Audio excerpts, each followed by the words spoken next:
말씀의 하나님, 이제 말씀 듣기를 원합니다.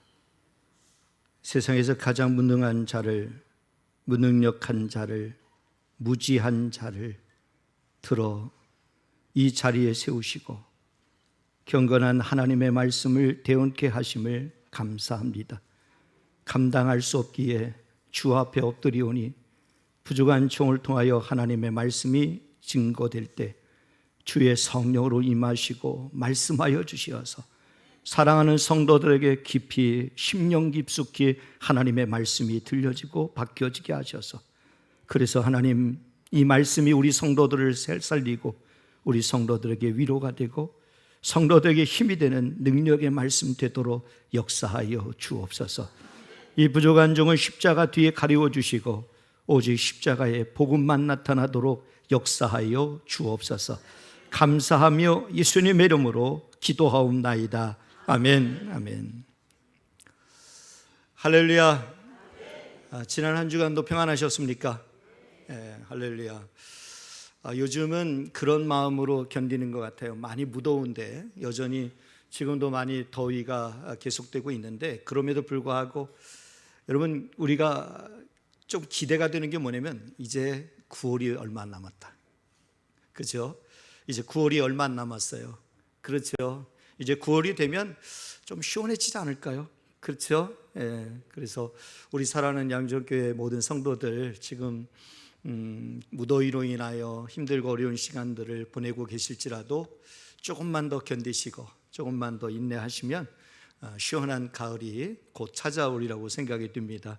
여러분들의 삶에도 여름날의 시원한 냉수와 같이 그 시원한 은혜들이 날마다 삶의 자리에 가득하기를 주님의 이름으로 축복합니다. 우리 옆에 분 바라보면서 만나니까 반갑잖아요. 그렇죠? 만나니 반갑죠? 우리 옆에 분 바라보면서 이렇게 하죠. 자꾸 보니까 정들겠네요. 그렇게 한번 인사하죠. 자꾸 보니까 정들겠네요. 그래. 우리 충청도 말이 그렇거든요. 자꾸 보니까 정들겠어요. 이게 충청도 말이거든요. 근데 여러분들 이렇게 자꾸 보니까 정들겠죠? 그렇죠? 얼마나 반가운 만남입니까? 그렇죠? 이 만남이 주 안에서 있기에 너무 감사하고 여러분들의 삶에도 이 반가움들이 날마다 계속되기를 주님의 이름으로 축복합니다. 이제 말씀 앞에 우리가 들어가 보도록 하겠습니다. 오늘 주신 말씀 가운데 17절 말씀을 먼저 한 목소리로 한번 읽겠습니다. 함께 읽겠습니다. 선을 행함으로 고난을 받는 것이 하나님의 뜻일진데 악을 행함으로 고난을 받는 것보다 나으니라. 아멘. 아멘. 이 말씀을 통해서 알 수 있듯이 우리는 고난의 시대 속에 살고 있어요.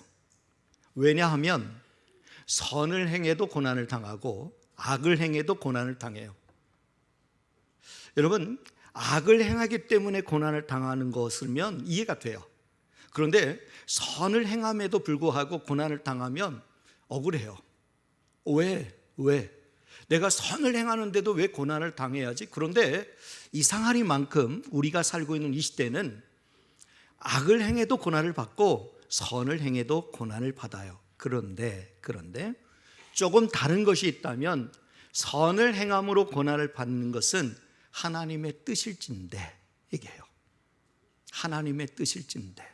그렇다면 여러분들의 삶의 자리에서 혹 내가 선을 행하기 위해서 몸부림침에도 불구하고 고난을 당하고 있다면 하셔야 될 일이 뭐냐면 그 안에 담긴 하나님의 뜻과 계획을 발견하는 거예요. 어쩌다 보니, 아니면 재수가 없어서, 아니면 운이 없어서, 왜 나는 이렇게 운이 없어서 이렇게 고난을 당해? 내가 이렇게 착하고 의롭게 사는데, 내가 열심히 살려고 몸부림치는데 왜 나는 이렇게 고난을 당해? 억울해, 속상해, 나는 재수가 없어, 나는 운이 없어. 그게 아니란 거예요. 그게 아니라는 거예요. 선을 행할 때 고난을 당하면 반드시 이것이 하나님의 뜻일진데 얘기하고 있어요. 그러니까 여러분들이 고난을 당할 때 꼭 하셔야 될 일이 뭐냐면 이 고난 속에 담긴 하나님의 뜻과 계획이 무엇인가 발견하는 것이 중요하단 말이에요. 그러면요, 분명히 이 모든 것들이 다 영적으로 해석이 되는 거예요. 더 하나님 앞에 가까이 가게 되고, 하나님 앞에 더 기도하게 되고, 하나님의 은혜를 경험하는 기회가 되기도 하고, 그렇죠. 그래서 여러분 꼭 기억하세요. 억울하다, 속상하다 생각하지 말고, 내가 운이 없어서, 재수가 없어서 내가 이 고난을 당한다 생각하지 말고, 그 고난 속에 담긴 하나님의 뜻과 계획이 무엇인가 생각해 보면 분명히 여러분들이 영적으로 유익이 되는 시간을 보낼 것이라고 생각이 됩니다.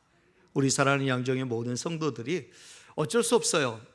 오늘 본문을 전제로 하는 게 뭐냐면, 악을 행해도 고난을 받고 선을 행해도 고난을 받아요. 왜냐하면 우리 시대가 이 고난의 시대 속에 살기 때문이에요.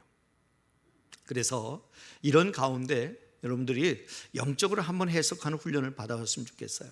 그래서 하나님의 뜻과 계획이 무엇인지 발견해보는 여러분들 모두가 되시기를 주님의 이름으로 축복합니다. 오늘 말씀을 저는 시작하면서 그렇다면 이 고난의 시대 속에 살고 있는 우리들이 할 일이 무엇인가 하는 거예요. 믿음을 가진 우리들, 신앙생활하고 있는 우리들, 또 우리가 신앙생활 하잖아요. 교회를 다니고 있는 우리들이 이 고난의 시대 속에서 우리들이 할 일이 무엇인가, 이것을 저는 전제로 여러분들한테 도전을 드리면서 이 말씀 앞에 이제 우리가 들어가 보려고 해요. 우리들이 할 일이 뭘까? 이 고난의 시대 속에서 내가 할 일이 뭘까 하는 거죠. 결국 저는 오늘 본문을 통해서 하고 싶은 그 결론은 뭐냐면, 고난의 모본이 있어요. 고난의 모본, 누구죠? 그 고난을 통해서 우리는 예수 그리스도가 어떻게 하셨는지를 보셔야 되죠. 왜요? 그분은 우리 인간이 겪을 수 있는 이 고난을 모조리 다 당하셨어요. 하나님의 동등됨으로 취할 것으로 여기지 아니하시고 사람의 모양으로 나타나서 자기의 종됨으로 형체를 가지시고 이 땅에 오신 그분께서 모욕과 수치와 조롱과 비웃음과 배신, 여러분 심지어 배신까지 당했잖아요. 3년 동안 열심히 가르쳤던 제자 중에 가르치다가 예수님을 배신하는 그 아픔까지 겪었어요. 생각해 보세요. 배신의 아픔은 너무 커요. 너무 크단 말이에요. 근데 배신까지도 당했어요. 옷 벗기는 수치를 당했어요. 옷을 갈기갈기 찢기고 매를 맞고 수치를 당하고 조롱을 당하고 발로 차이고 뭐 오만 가지 오해와 모함과 험담을 들었고, 인간이 당할 그 고난이라고 하는 이것을 예수님은 친히 다 당했어요. 다 당했어요. 그러니까 저는 예수님을 가리켜서 고난의 모본이다 이렇게 정의하고 싶은 거예요. 그렇다면 이 고난의 시대 속에서 예수님은 어떻게 살아셨는가, 그것을 우리가 한번 보아야 되는 거죠. 그런데 오늘 본문은 베드로 사도가 바로 그 부분을 지금 꺼내고 있어요. 우리에게 지금 보여주고 있는데, 그것이 뭐냐? 첫 번째는 가장 핵심적인 것이 뭐예요? 우리 대신 죽으심이죠. 우리 대신 죽으심이에요. 이것은 두말할 필요가 없어요. 명백한 사실이에요. 그분의 죽으심으로 말미암아 내가 구원받게 되었어요. 나의 죄가 씻김 받게 되었어요. 내가 의인이 되었어요. 내가 노력해서 된 게 아니라, 내가 잘했기 때문에 된 것이 아니라, 그분이 날 위해 피 흘려 죽으시고 십자가에 죽으셨기 때문에 내가 의인이 되었어요. 자, 오늘 본문의 말씀 18절 전반절에 한번 말씀 잘 보겠습니다. 읽어보겠습니다. 시작. 그리스도께서도 단번에 죄를 위하여 죽으사 의인으로서 불의한 자를 대신하셨으니 얘기합니다. 그리스도께서 단번에 죄를 위하여 죽으셨대요. 대신하여 죽으셨대요. 의인으로서 불의한 자를 대신했대요. 의인으로서 불의한 자를 대신했다. 불의한 자가 누구예요? 우리 같은 죄인. 우리 같은 죄인이에요. 그런데 의인으로서 불의한 자를 대신하였어요. 어떻게요? 그리스도께서 단번에 죄를 위하여 죽으심으로 죽으셨어요. 대신 죽으신 거죠. 사복음서 내용을 보면 중심이 뭐냐면 예수 그리스도의 죽으심이 중심이 되어 기록이 되고 있어요. 아니, 성경 전체가 예수 그리스도에 대한 이야기죠. 구약에서는 인간의 타락함, 인간의 죄악상, 인간이 얼마나 어디까지 죄를 지을 수 있을까, 아주 타락한 그 모습을 적나라하게 하나도 숨김없이 다 공개적으로 들추어내고 있어요. 그리고 나서 예수 그리스도가 오셔야만 되는 이유를 밝히고 있죠. 그리고 나서 신약의 복음서가 시작될 때에 결국 그분이 오셔서 결국 모든 것이 어디로 흘러가고 있느냐면 십자가의 죽으심으로 이 이야기가, 예수 그리스도에 대한 이야기가 기록이 되고 흘러가고 있어요. 모든 방향은 예수 그리스도의 죽으심에 맞춰져 있어요. 예수 그리스도의 입장에서 생각하면 억울하지 않아요? 너무 억울하죠. 그분이 주인공인데, 주인공이면 뭔가 대단한 일을 하고 멋진 일을 하고 뭔가 화려한 일을 해야 주인공으로서 자격이 되는데, 그게 아니라 십자가에 죽으시기 위해서 모든 이야기의 흐름이 거기로 맞춰주고 있단 말이에요. 억울하잖아요. 예수 그리스도는 죽기 위해 이 세상에 오셨어요. 죽음을 떠나서는 예수님의 생애를 결코 이해하기가 어려워요. 마태복음 20장 28절 말씀을 한번 읽어보겠습니다. 우리 같이 한번 읽어보겠습니다. 시작. 인자가 온 것은 섬김을 받으려 함이 아니라 도리어 섬기려 하고 자기의 목숨을 많은 사람의 대속물로 주려 함이니라. 아멘. 예수님이 오신 목적을 얘기하는데, 예수님이 오신 목적은 자기 목숨을 많은 사람의 대속물로 주려 함이다, 이렇게 밝히고 있어요. 예수님은 생전에 놀라운 기적들이 많이 있었어요. 우리가 보기에도 감탄할 만한 놀라운 기적들이 많았어요. 오병이어 사건이라든가, 또 각종 병든 자들을 고친다든가, 또 귀신 들린 자들을 막 귀신을 내본다든가, 뭐 놀라운, 그냥 그 사건 하나하나만 봐도 예수님이 와, 과연 대단하다, 놀랍다, 이렇게 할 정도로, 감탄할 정도로 대단한 사역들을 이루셨어요. 그런데 그보다도 예수님의 주요 업적은 뭐냐면, 가장 핵심적인 업적은 십자가에서의 죽으심이에요. 예수님이 생전에 하셨던 그 놀라운 기적들의 이야기들, 정말 대단히 놀랍고 감탄적인 이야기들이 있지만 그것들하고는 비교도 안 될 만큼의 대단한 업적, 그게 뭐냐? 십자가에서의 죽으심이라는 거죠. 왜 그러셨을까요? 왜 그러셨을까요? 오늘 본문 18절 중간절 말씀입니다. 우리 같이 한번 읽겠습니다. 이는 우리를 하나님 앞으로 인도하려 하심이라. 아멘. 아멘. 왜 그러셨어요? 왜 십자가에 죽으시기 위하여 그분이 이 땅에 오셨어요? 여기 말씀하잖아요. 이는 우리를 하나님 앞으로 인도하려 하십니다. 자기 갈 길 찾아다니던, 자기 소견에 옳은 대로 헤매이던 우리들, 죄 많은 우리들, 고집센 우리들, 허물 많은 우리들을 하나님 앞으로 인도하기 위하여 그분이 대신 십자가에 죽으셨어요. 주님의 죽으심은 분명한 목적이 있는 거예요. 그냥 마냥 죽으신 게 아니에요. 우리를 하나님 앞으로 인도하기 위하여 죽으신 거예요. 그래서 오늘 성경은 이렇게 얘기하는 거죠. 의인으로서 불의한 자를 대신하였으니 얘기합니다. 의인으로서 불의한 자를 대신했다. 여기 불의한 자는 누굴까요? 불의한 자. 로마서 3장 23절 말씀에 보면 모든 사람이 죄를 범하였음에 하나님의 영광에 이르지 못하더니 말씀합니다. 모든 사람이 죄를 범하였음에 하나님의 영광에 이르지 못하더니, 결국 죄인된 인간을 가리켜서, 결함 많은 인간을 가리켜서 불의한 자라고 얘기하는 거죠. 그러니까 의인 되신 예수 그리스도께서 바로 이 불의한 자, 이 인간의, 죄 많은 인간을 위하여 대신 죽으셨어요. 결국 우리를 대신할 분은 예수 그리스도 외에는 아무도 없는 거죠.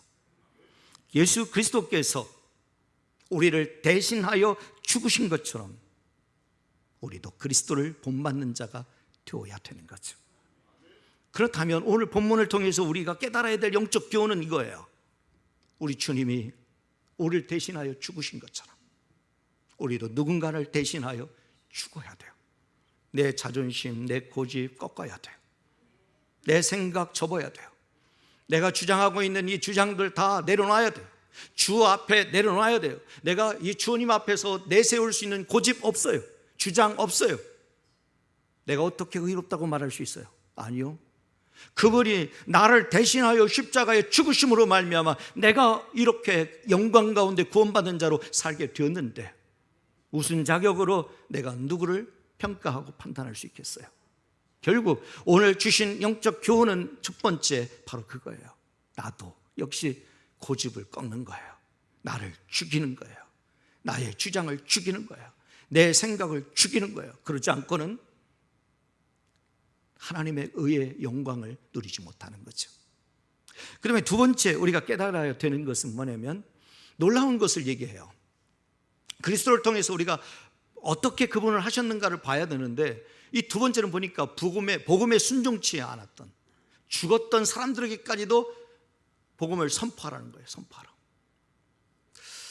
이게 좀 난해합니다. 난해해요.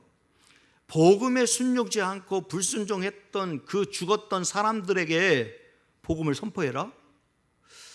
고개가 갸우뚱거려줍니다. 뭐지? 싶어요. 뭐지? 오늘 19절 말씀 읽어볼게요. 19절. 자, 같이 한번 읽겠습니다. 그가 또한 영으로 가서 옥에 있는 영들에게 선포하시니라. 자, 보세요. 성경에 난해한 구절들이 굉장히 많이 나옵니다. 그 중에 이 성경 구절도 굉장히 난해한 구절에 속하는데요. 그가 또한 영으로 가서 옥에 있는, 여기서 이 옥은 무슨 감옥을 얘기하는 게 아니에요. 감옥을 얘기하는 게 아니라 음부, 지옥을 얘기해요. 그런데 이 음부에 가 있는 영들에게 선포하라는 거예요. 이해가 안 돼요. 뭐지?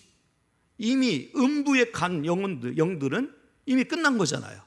결과가 나온 거잖아요. 이미 판단이 된 거예요. 이제는 돌이킬 수가 없단 말이에요. 그런데 선포하래요. 난해하죠. 대단히 난해하죠.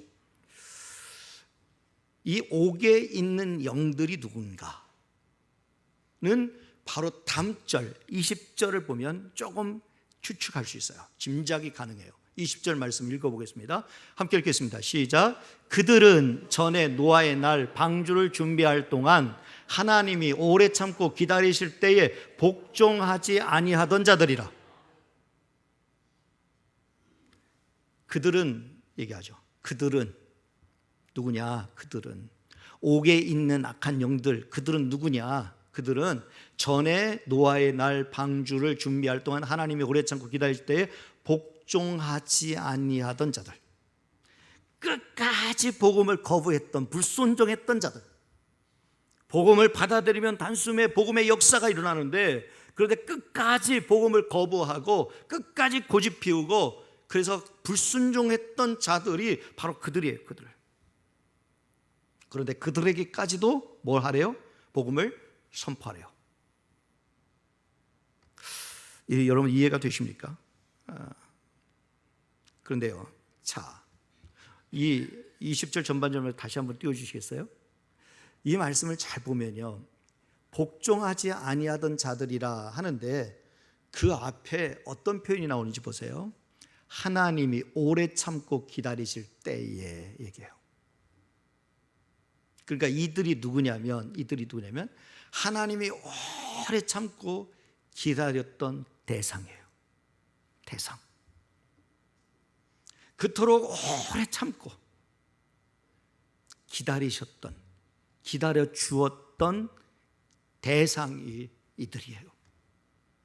생각해 보면 우리도 다르지 않아요.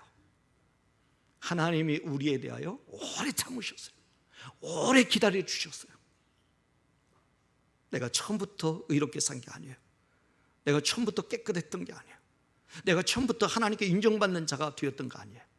우리도 역시 불순종하는 자도 있고 우리도 역시 끝끝내 고집 피웠던 자들이 있고 그랬던 자들이에요. 그렇잖아요. 그런데 하나님께서 오래 참으시고 기다려주신 결과로 오늘 내가 여기 있는 거예요. 여기 선포하시니라 라는 표현이 굉장히 중요해요. 선포하시니라 라는 표현이에요.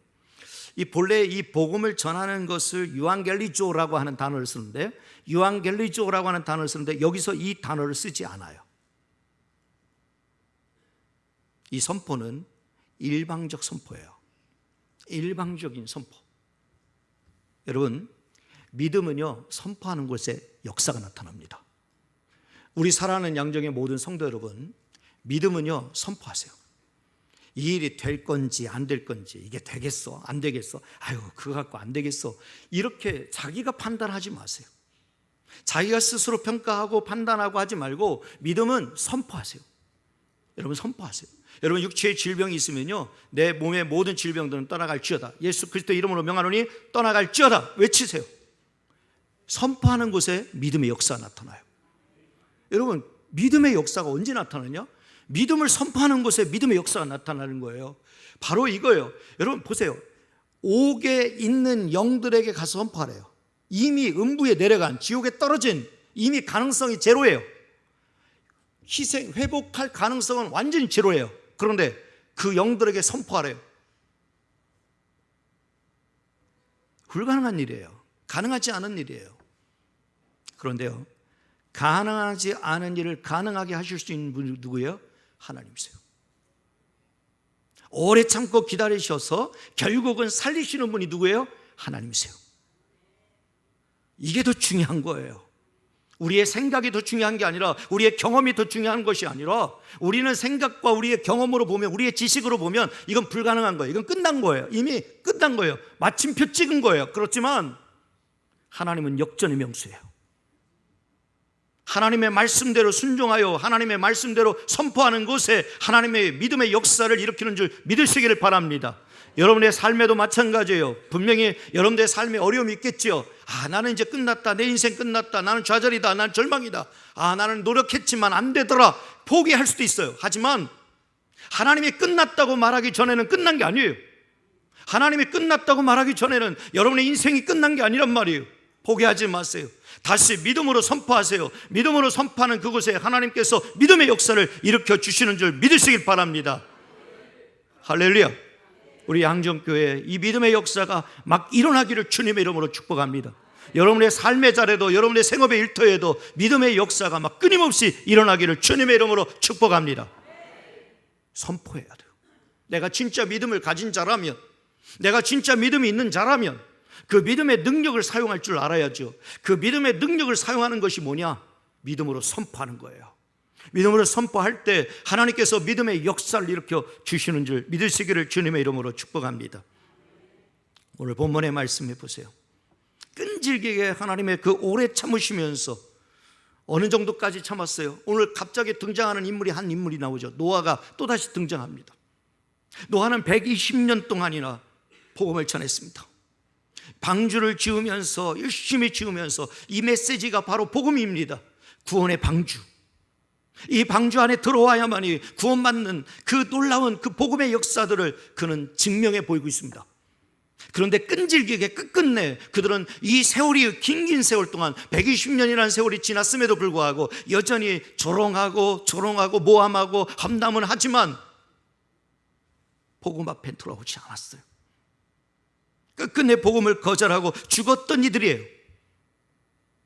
오늘 본문에 등장하고 있는 이 옥에 있는 영들은 누구냐? 옥에 있는 영들은 끝끝내 복음을 거절했고 불순종했던 이들이에요.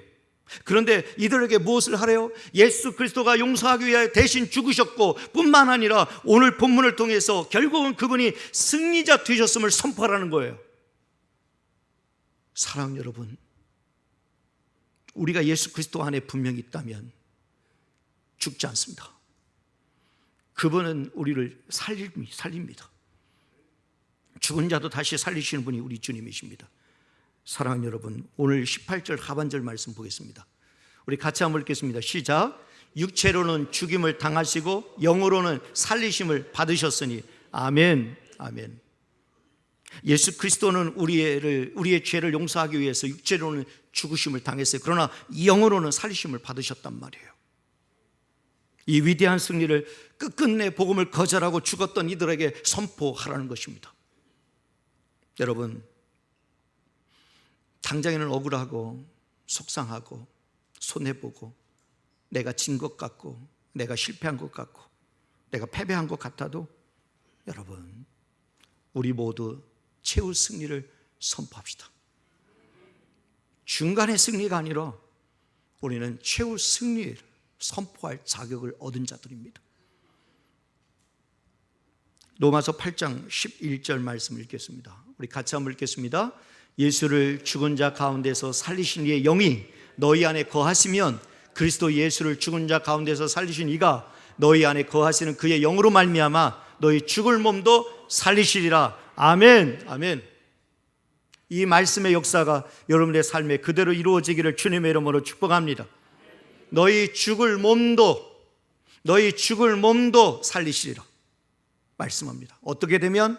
성경에 이렇게 너희 안에 거하시는 그의 영으로 말미암아. 하나님의 영이 여러분들 지켜 보호해 주시기를 주님의 이름으로 축복합니다. 하나님의 영이 여러분들 안에 여러분들을 두렵게 만들고 대적하는 모든 공격으로부터 막아주시기를 주님의 이름으로 축복합니다. 하나님의 영이 여러분들이 죽을 수밖에 없는 상황과 환경과 처지에 놓여 있을지라도 살려주시는 은혜가 있기를 주님의 이름으로 축복합니다. 바로 이것입니다. 이렇게 선포할 때 하나님은 우리에게 놀라운 은혜를 주세요. 두 가지 은혜를 주세요. 첫째는 산소망을 주세요. 두 번째는 하늘의 유업을 있게 하세요.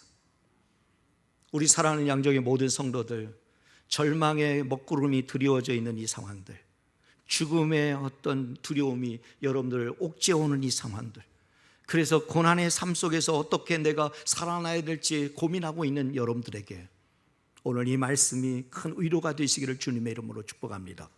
여러분, 말씀대로 순종하여 우리가 선포하면 하나님께서 우리에게 산 소망을 주시고 그리고 하늘의 유업을 있게 하신다는 사실을 기억하시기를 주님의 이름으로 축복합니다. 눈으로 한번 확인해 보겠습니다. 베드로전서 1장 3절로 4절 말씀입니다. 베드로 사도는 다시 한번 선포했던 겁니다. 우리 같이 한번 읽겠습니다. 시작. 우리 주 예수 그리스도의 아버지 하나님을 찬송하리로다.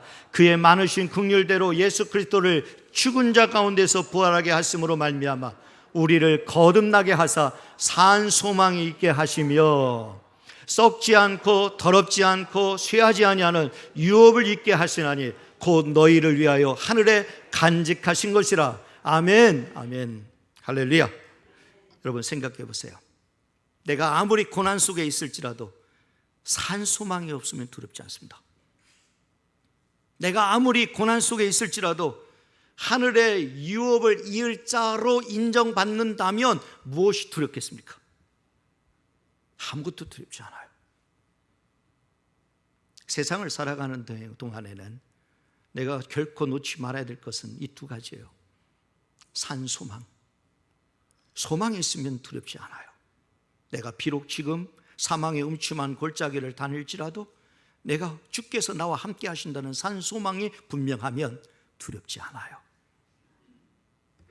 비록 내가 고난 가운데 있을지라도 다 빼앗긴 것 같고 다 실패한 것 같고 다 끝난 것 같을지라도 그러나 나를 살리는 하나님의 영이 내 안에 충만하게 있으면 여러분, 그로 인하여 흔들리지만 않는다면 하늘의 유업을 이을 자로 인정받게 되는 거예요.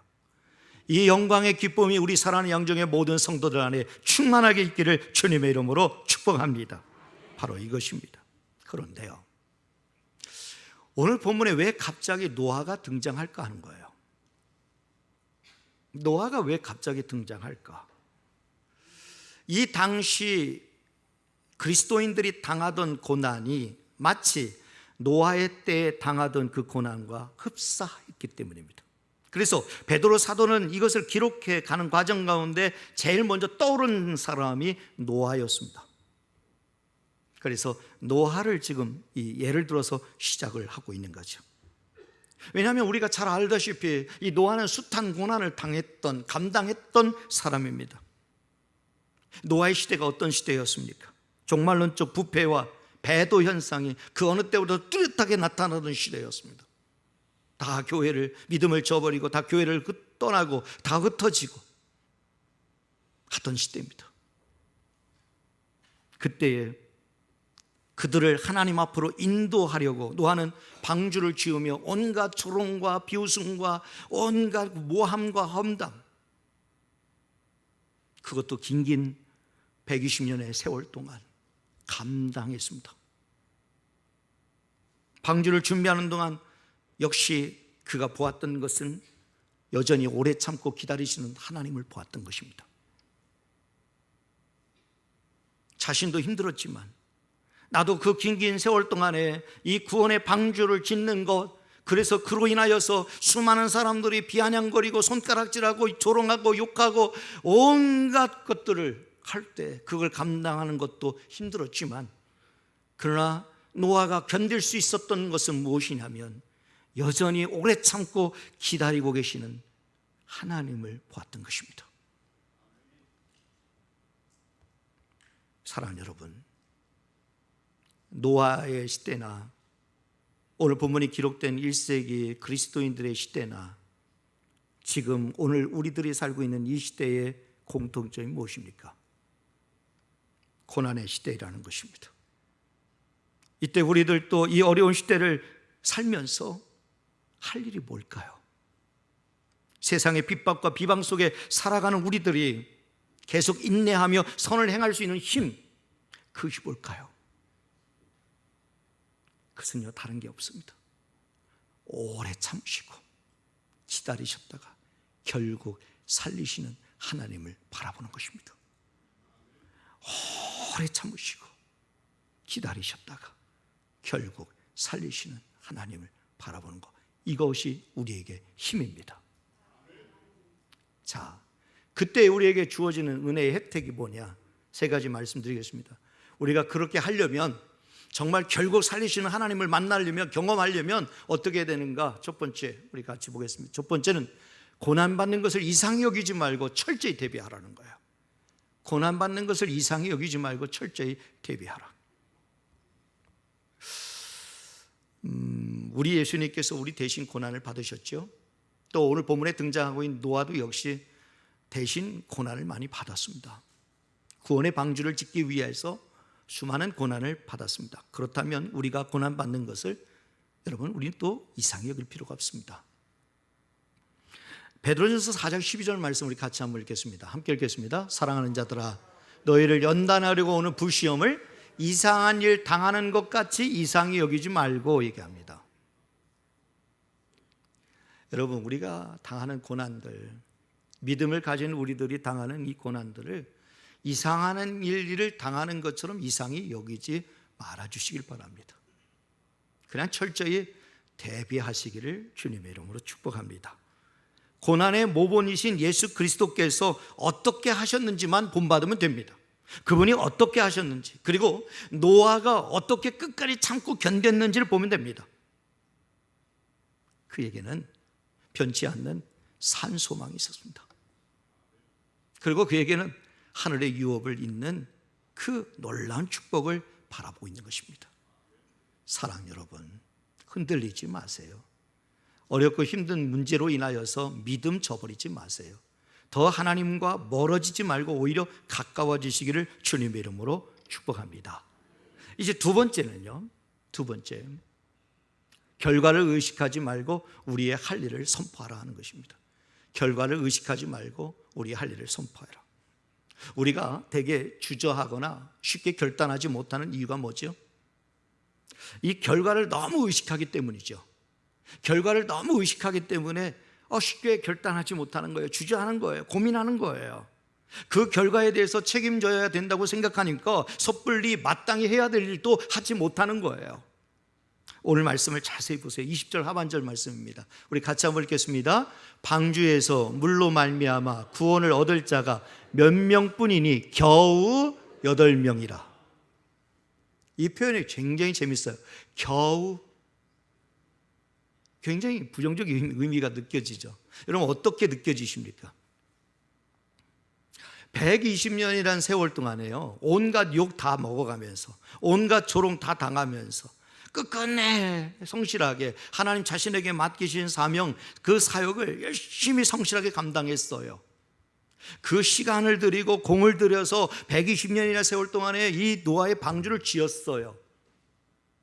그러면요, 아무 적어도 한 몇백 명, 몇천 명은 돼야 되지 않겠어요? 그런데 오늘 본문은 분명히 밝히고 있죠. 겨우 8명뿐이라. 우리가 생각할 때 이 표현은 어떤 표현입니까? 고작 그거밖에 생각할 수 있어요. 8명뿐이라. 대단히 비효율적인 거예요. 그동안에 들인 시간과 노력, 공들인 것들을 생각해 보면 억울한 거예요. 겨우 8명. 억울하지 않겠어요? 그런데요, 이 비효율을 따지려고 하면 하나님의 아들 예수 그리스도께서 우리 대신 십자가에 죽으신 것이 가장 큰 비효율적인 거 아닙니까? 하나님과 동등됨으로 취할 것으로 여기지 아니하고 자기를 비워 종의 형체를 가지사 사람과 같이 되셨다고 할 때 이게 가장 비효율적인 거 아니에요?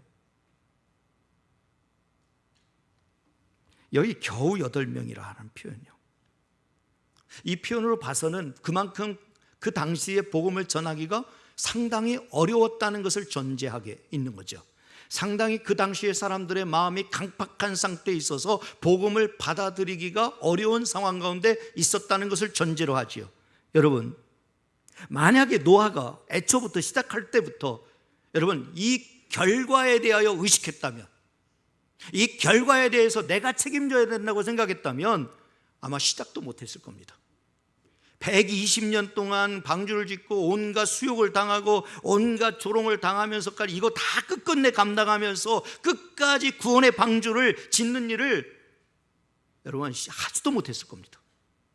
포기했을 겁니다. 포기했죠.